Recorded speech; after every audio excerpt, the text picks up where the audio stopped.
ఆనాటి ఇంద్రబాబు ప్రభుత్వం మొదలుపెట్టి 10 సంవత్సరాలు టీఆర్ఎస్ ప్రభుత్వం వదిలేసినటువంటి పథకం వడ్డీ లేనటువంటి రుణాలు. మహిళలకి సెల్ఫ్ హెల్ప్ గ్రూప్ సంబంధించి వడ్డీ లేనటువంటి రుణాలు. ఆ వడ్డీ లేనటువంటి రుణాలని కూడా తిరిగి కాంగ్రెస్ ప్రభుత్వం కొద్ది రోజుల్లోనే లాంచ్ చేయబోతా ఉంది. రాష్ట్రంలో ఉన్నటువంటి కొన్ని లక్షల మంది మహిళలకి వడ్డీ లేని రుణాలు ఇచ్చేటువంటి కార్యక్రమాన్ని కూడా చేయబోతా ఉన్నాం.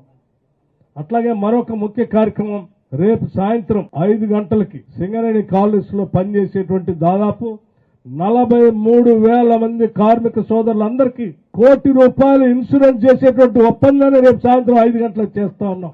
పూర్తి స్థాయి ఎంప్లాయీస్ కి, అవుట్ సోర్సింగ్ ఎంప్లాయీస్ కూడా దాదాపు వాళ్ళు ఒక 25,000 మంది ఉన్నారు. వాళ్ళు కూడా ఒక 25,000 మంది ఉన్నారు. వాళ్ళకి ఇంకొక స్లాబ్ తో ఇంకొక ఇన్సూరెన్స్ కార్యక్రమం చేస్తా ఉన్నాం. ఇది ఒక గొప్ప కానుకగా సింగరేణి కార్మిక సోదరులందరికీ ఇవ్వబోతున్నాం.